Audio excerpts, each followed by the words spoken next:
Nós vamos abrir, irmãos, a palavra de Deus na carta aos Hebreus, capítulo 9, versos 27 e 28. Hoje à noite eu gostaria de falar a respeito talvez da característica principal que identifica o Evangelho como a verdade de Deus em comparação com outras vozes que soam no mundo religioso pretendendo vir da parte de Deus. Hebreus capítulo 9, de 27 a 28. E assim como aos homens está ordenado morrerem uma só vez, vindo depois disso o juízo, assim também Cristo, tendo se oferecido uma vez para sempre para tirar os pecados de muitos, aparecerá segunda vez sem pecado aos que o aguardam para a salvação. Aqui nesses dois versículos nós temos 4 verdades fundamentais e que se constituem no alicerce do cristianismo. Primeiro, que todo mundo vai morrer e só vai morrer uma vez. Você não vai morrer 2, você vai morrer uma. Segundo, que depois da morte você vai ser confrontado com o juízo. Você vai prestar conta da sua vida diante de Deus logo depois da morte. Terceiro, está no verso 28, da mesma forma que nós morremos uma vez e depois disso vem o juízo. Terceiro, Cristo morreu uma única vez para tirar os pecados de muitos. E quarta verdade, Ele aparecerá uma segunda vez, não para salvar, mas para aqueles que o aguardam para a salvação. Essas 4 verdades podem ser tomadas como sendo o fundamento ou pilar da fé evangélica, e essas verdades nos ajudam a fazer a distinção entre aquilo que é o verdadeiro evangelho, a verdadeira religião, e aquilo que se passa por isso no mundo de hoje. O autor dessa carta tinha como objetivo instruir os cristãos judeus. A carta é chamada aos Hebreus porque esse é outro nome para aqueles que são judeus. O objetivo do autor, ao escrever aos cristãos hebreus, era mostrar para eles que a religião que Deus revelou no Antigo Testamento, o judaísmo que está no Antigo Testamento, consistia em muitas repetições, exatamente porque era provisório. Havia muitos sacerdotes que ofereciam muitos sacrifícios, muitas vezes ao ano. Por que havia essa repetição?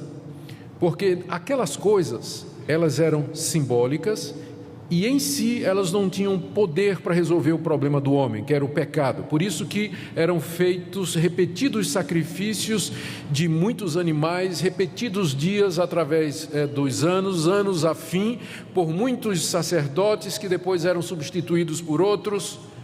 Aqui o nosso autor está dizendo, aquilo era um símbolo, uma figura da realidade.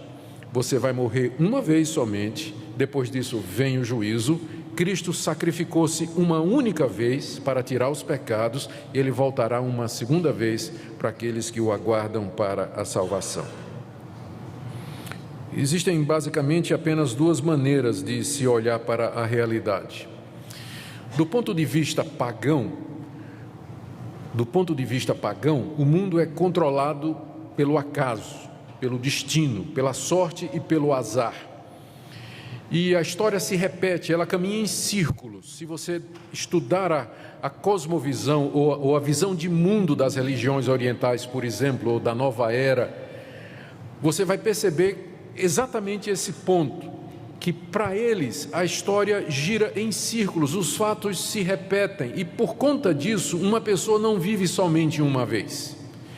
E aqui vem teorias como a reencarnação, a transmigração da alma, que a alma se preserva e depois ela volta a esse mundo, ou na forma de outro ser humano, ou como uma árvore, ou como um animal.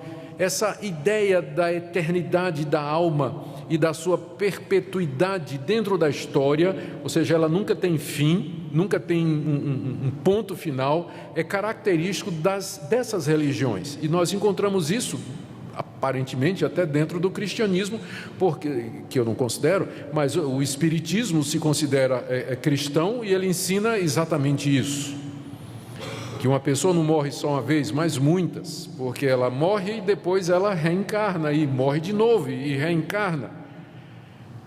A outra visão de mundo é de que há um Deus que tem um plano para a história. A história tem um começo, um meio e ela se encaminha para o fim.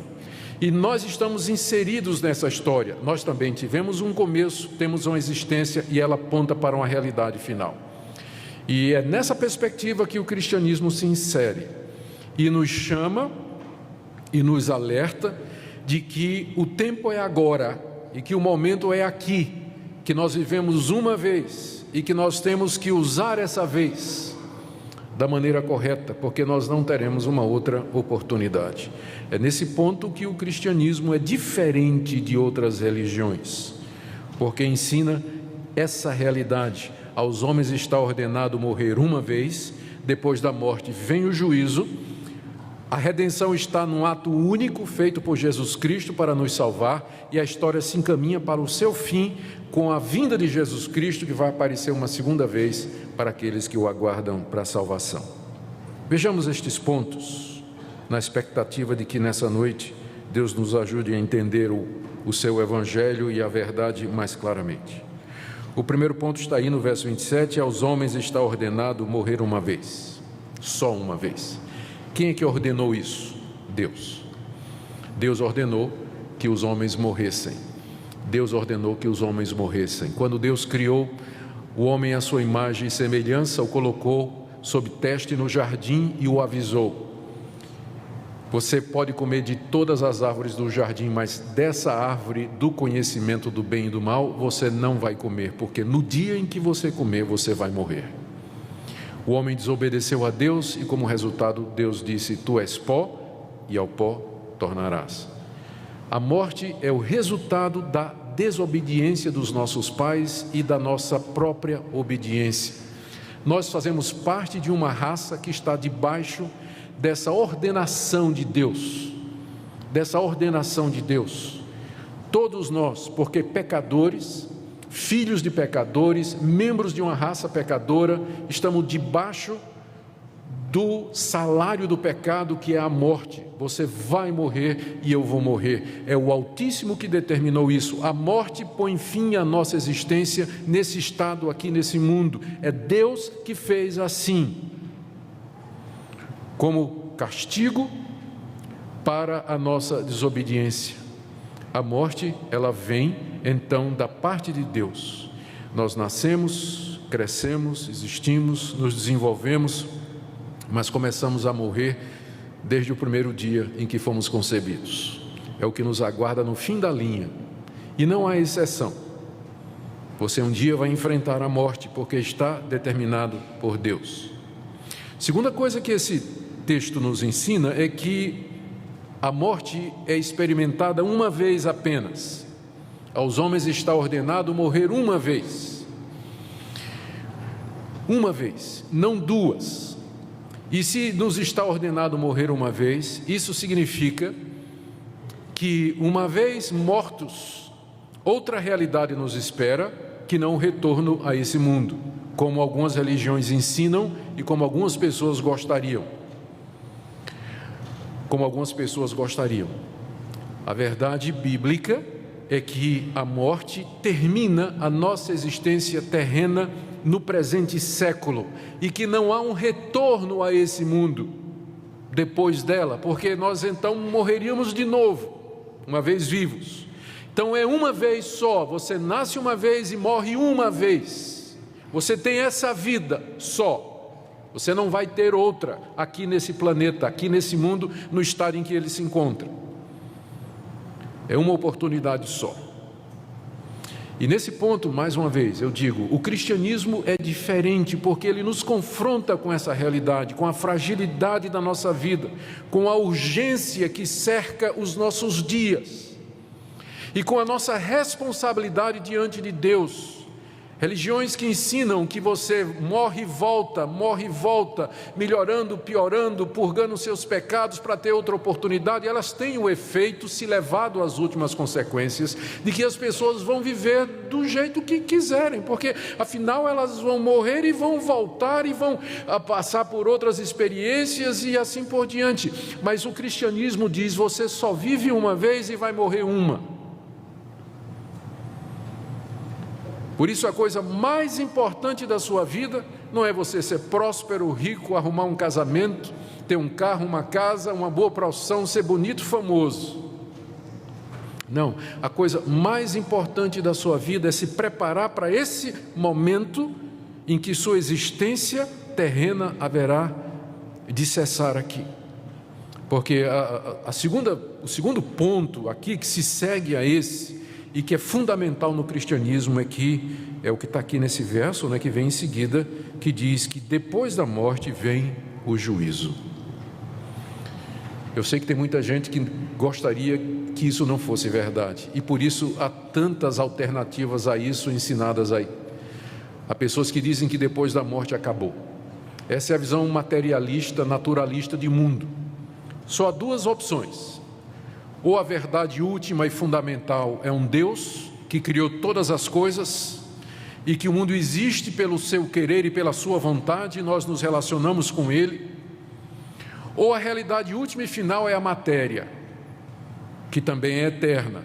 E nesse caso não existe um plano, não existe um propósito, o universo é um caos, ele não vai para lugar nenhum, não há intenção nenhuma, o universo é frio, indiferente para nós.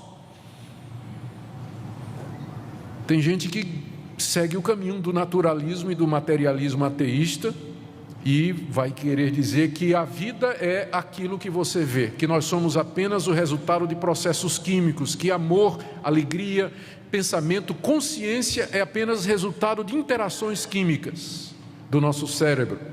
O cérebro goteja pensamentos como o fígado goteja a bilis, já dizia um ateu. Tudo é químico. Tudo é matéria. Isso é muito popular. Tem muita gente que adoraria que fosse assim, porque isso significa que você pode viver do jeito que você quiser. Você vai viver sua vida tranquilamente. Você não gosta da sua mulher, troca por outra. Você quer alguma coisa, você pode ser desonesto.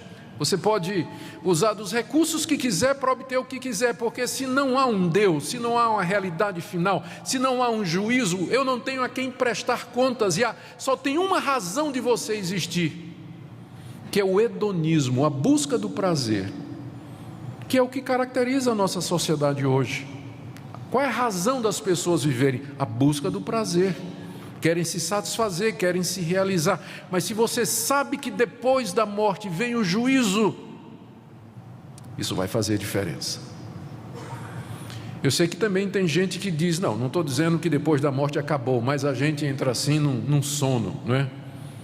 A gente vai dormir até o final dos tempos. Eu não vejo a Bíblia ensinando isso, embora a Bíblia se refira à morte como às vezes o sono, mas é simplesmente por causa da semelhança que há entre uma pessoa morta e uma pessoa que está dormindo. E também porque para o crente a morte na verdade é um sono, porque não é o fim, ele vai acordar na glória. Mas a realidade bíblica é que depois da morte cada um de nós vai enfrentar o juízo. O juízo vai ser executado por Deus. O que a Bíblia nos ensina é que quando uma pessoa morre, o seu corpo vai para a sepultura e a sua alma chega na presença do Criador. E ali então segue-se a um momento do juízo, de prestação de contas, em que você é confrontado com o autor da vida. E há apenas dois resultados desse confronto: ou você é perdoado por Deus, justificado por Deus, reconhecido por Deus, e recebe dele a vida eterna e já entra na presença de Deus, no gozo e na alegria de Deus, que na Bíblia é chamado como paraíso ou céu.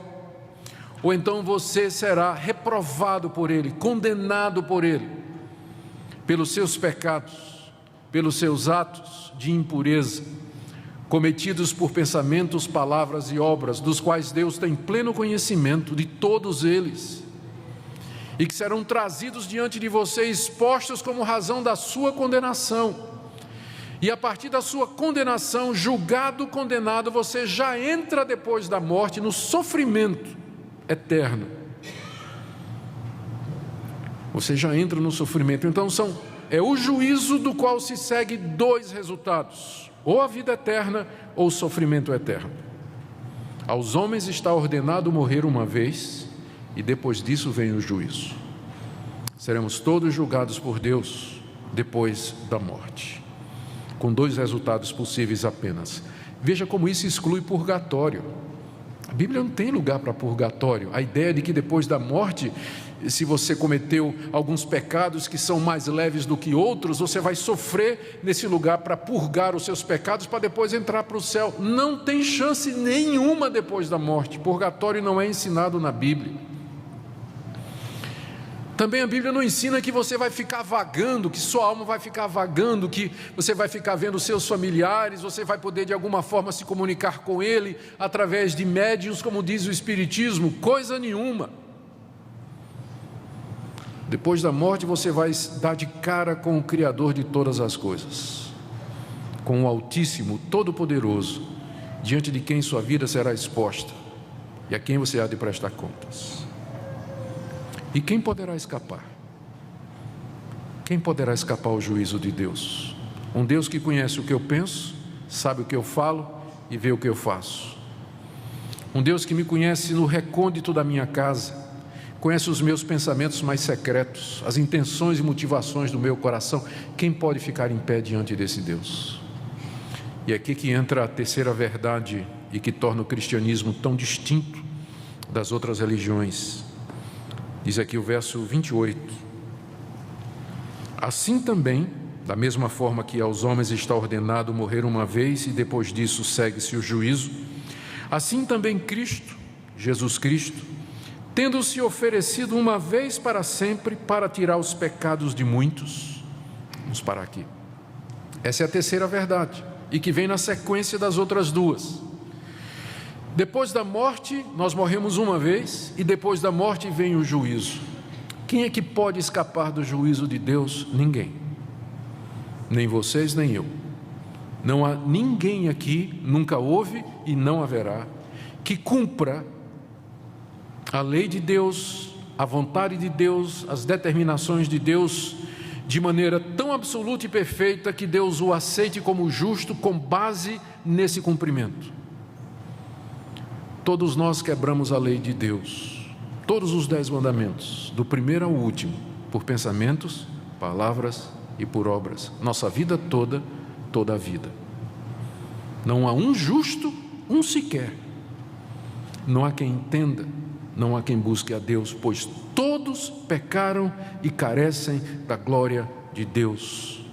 Como enfrentar o juízo de Deus? A resposta é essa: que esse Deus, que é juiz de todos os homens, na sua misericórdia, Ele enviou seu Filho Jesus Cristo, de acordo com o verso 28, que se ofereceu uma vez para sempre para tirar os pecados de muitos. Aqui você tem a diferença fundamental do cristianismo para as outras religiões. Nas outras religiões, o homem é o salvador de si mesmo. Pode pegar todas elas, pode comparar todas elas, religiões orientais, o hinduísmo, o islamismo, o budismo, todas elas vão lhe dizer a mesma coisa. As seitas cristãs vão todas elas dizer a mesma coisa: o homem é o salvador de si mesmo. Ou então, numa versão mais moderada, o homem coopera com Deus na sua própria salvação. Deus dá um passo e o homem tem que dar o outro. E cita até um versículo que diz: está escrito, faz por ti que eu te ajudarei. Eu não me lembro de ter lido isso na minha Bíblia, né? O bom filho Deus ajuda. Eu vi isso na traseira do caminhão, nunca vi na Bíblia não. Mas é essa a diferença. O homem é o seu salvador. Se ele seguir preceitos religiosos prescritos pelos gurus e sacerdotes dessas religiões, se ele se esforçar ao máximo para praticar a justiça, a verdade e o bem para com o próximo, se ele fugir de tudo aquilo que desagrada a divindade e conseguir se manter nessa posição, ao morrer, Deus vai pesar na balança as boas obras que ele fez contra as obras erradas, e se por acaso as obras boas que ele fez forem mais pesadas do que as obras más, então ele entrará no paraíso. De maneiras diferentes, é isso que essas religiões ensinam, que a salvação é alguma coisa de baixo para cima, é o homem que tem que agradar a Deus e fazer alguma coisa para merecer ser recebido por Deus. O cristianismo é completamente diferente. Ele já começa dizendo assim: você pode tentar, mas você não vai conseguir. Você está ordenado a morrer uma vez por causa dos seus pecados, e depois disso você vai ser julgado. Não há um justo nenhum sequer. O cristianismo, como exposto na Bíblia, ele não nos passa uma falsa impressão a respeito de nós mesmos. Deus não tem o menor interesse em nos agradar, dizendo assim: vocês são todos bonzinhos. Deus olha para nós e nos vê pecadores da cabeça aos pés, cobertos de chagas, imundos, trapos de imundícia. Acabamos de ler na nossa liturgia, no profeta Isaías, as nossas obras, as melhores delas, são como trapos da imundícia. A expressão trapo de imundícia é uma tradução, é um eufemismo, é uma tradução que visa não chocar, mas eram os panos que eram usados pela mulher quando estava menstruada. Trapos de imundícia. É isso que são as nossas boas obras diante de Deus, diz o profeta. Por isso, no cristianismo, o movimento é diferente. Não é o homem subindo para Deus, mas é Deus vindo ao encontro do homem. Por isso o profeta pergunta: quem é Deus semelhante a ti? Quem é Deus semelhante a esse Deus que vem ao encontro de pecadores como nós? E ele veio na pessoa de Cristo. Foi por esse motivo que Jesus Cristo encarnou, nasceu, viveu. Foi por esse motivo que ele se deixou levar à cruz pela traição de Judas e sob o poder de Pôncio Pilatos. Porque, na verdade, aquilo que para os homens parecia a execução de um criminoso comum, era, na verdade, o ato redentor de Deus. Era Deus salvando pecadores. Era o Filho de Deus se oferecendo, como diz o texto, para tirar os pecados de muitos. De que maneira isso aconteceu?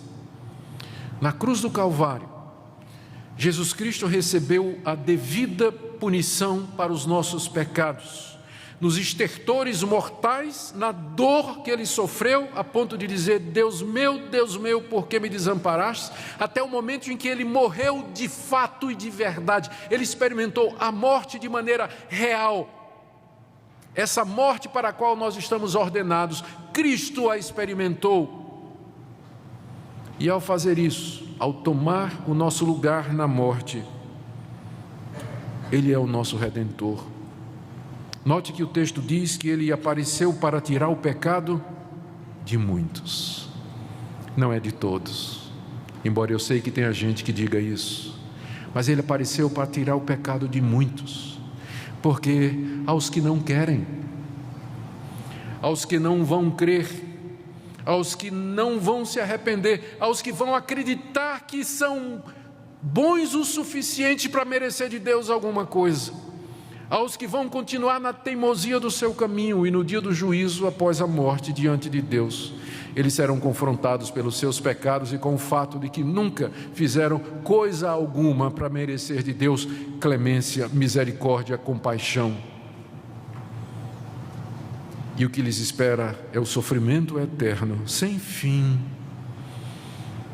Eras e eras de sofrimento, de dor, de trevas. A Bíblia descreve como sendo um lugar onde há choro e ranger de dentes, onde o verme nunca morre e o fogo nunca se apaga. Por isso que o cristianismo é tão urgente. Você morre uma vez só e você não sabe quando isso vai acontecer. Por isso o dia é agora, o momento é hoje. Porque você não vai viver outra vez, você não vai ter outra chance. A coisa mais importante da sua vida é você resolver o problema do pecado diante de Deus. Cristo apareceu uma única vez. Deus já realizou o ato fundamental da redenção, já foi feito há 2000 anos atrás, quando Ele morreu na cruz pelos nossos pecados. A quarta verdade aqui é que Ele aparecerá uma segunda vez, porque Ele não ficou morto. Ao terceiro dia, Jesus Cristo saiu da sepultura, testemunhado por pessoas que nos deram esses registros, que têm 2000 anos, 5000 cópias, por homens que morreram por dizer isso, que Ele não ficou preso à morte, mas Ele venceu a morte ao terceiro dia. Pessoas que andaram com Ele depois de 3 dias, que conversaram com Ele, que o tocaram, que conversaram com Ele, o ouviram, comeram com Ele, e que morreram por afirmar isso. Eles disseram: Jesus ressuscitou dos mortos e subiu aos céus, onde está agora, aguardando o momento de retornar. E Ele virá uma segunda vez. Ele apareceu uma primeira vez, que foi a encarnação para tirar os nossos pecados, e aparecerá uma segunda vez, não mais para tirar pecados, porque isso Ele já fez, mas para aqueles que o aguardam para a salvação. Isso resume a vida do cristão, aquele que crê em Jesus Cristo, aquele que está arrependido dos seus pecados, aquele que sabe que é um pecador miserável, que nada tem em si que possa merecer o favor de Deus, e que joga a sua alma, o seu futuro nas mãos de Deus, na mediação de Jesus Cristo. Esse está aguardando a salvação, da qual ele já tem certeza e espera apenas a consumação. A Bíblia diz que a salvação completa se dará na vinda de Cristo, porque no presente momento nós já somos salvos. Pelo que Cristo fez, nós já podemos ter o perdão da culpa. Deus não nos considera mais culpados, de maneira que quando morrermos e estivermos no juízo, nós não enfrentaremos o julgamento de Deus ou a condenação dele, porque apareceremos diante dele como perdoados, porque Cristo pagou nossa culpa. Não há mais débito, porque Cristo o cumpriu plenamente. Mas Cristo apareceu para tirar não somente a culpa do pecado, mas também nos livrar do poder do pecado. E quem de fato crê em Jesus Cristo e tem nele o seu Salvador, recebe já aqui nesse mundo poder para vencer a natureza pecaminosa, vencer o pecado. Por isso, uma das formas de nós sabermos quem foi alcançado pelo perdão de Deus, esses muitos que estão aqui, lembram que não é todos, esses muitos para quem Cristo se manifestou para tirar os pecados, como é que eu sei que eu sou um destes muitos? A resposta é: Cristo está tirando o poder do pecado da sua vida. Ou você continua vivendo no pecado como sempre viveu? Mas eu sei que Cristo morreu por mim e que perdoou os meus pecados, porque eu vejo no dia a dia que eu odeio o pecado, eu não quero pecar, eu quero viver para Deus, e que quando eu peco é uma tragédia. Eu peço a Deus que me perdoe, que me levante, porque eu quero continuar e aprender a viver de maneira santa. Se é essa a sua experiência, você está entre os muitos. Agora, se você frequenta uma igreja, diz que é cristão, mas a obra de Cristo não tem nenhum efeito prático na sua vida, você continua nos velhos pecados de sempre, não há mudança, continua com ódio no coração, ressentimento, não consegue falar com aquela pessoa, continua sendo desonesto, vendo pornografia, impuro, traindo a sua mulher, qual a esperança que você tem, qual a evidência que você tem de que você está entre esses muitos de quem Cristo tirou os pecados? Você não tem evidência nenhuma. O que existe é muita gente que pensa que é crente, que pensa que está salvo. Mas lembra que a salvação consiste nisso, que Cristo apareceu para tirar o pecado, e não somente a culpa, mas o poder do pecado em nossa vida. E finalmente, quando Ele vier em glória, Ele vai tirar a presença do pecado do nosso coração, vai transformar o nosso corpo de sofrimento no corpo glorioso igual ao dele, pela ressurreição dos mortos ou pela transfiguração, pela transformação, quando Ele vier, dos que estiverem vivos. e aí a salvação estará completa. Como está você nessa noite? O que é que você pensa de tudo isso? Será que nessa noite você poderia dizer: de fato eu creio que sou um pecador, eu sei que eu vou morrer uma vez, eu sei que vou me encontrar com Deus depois da morte, mas eu sei também que Cristo morreu por mim, que Ele apareceu para tirar os meus pecados, e eu vivo aguardando o seu retorno para a plena salvação. Você pode dizer isso nessa noite? Se você pode dizer isso nessa noite, eu bendigo a Deus pela sua vida, dou graças a Deus por você, dou graças a Deus pela misericórdia de Deus em salvar pecadores como eu e como você.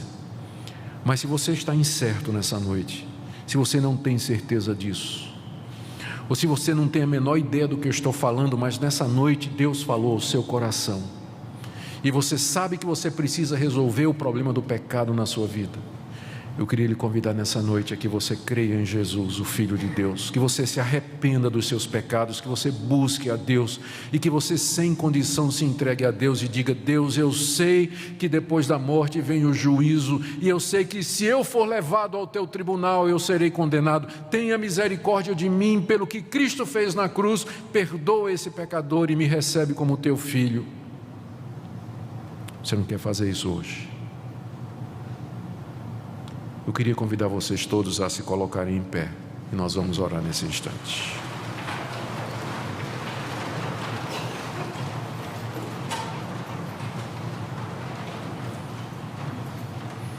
E eu queria que enquanto eu estiver orando,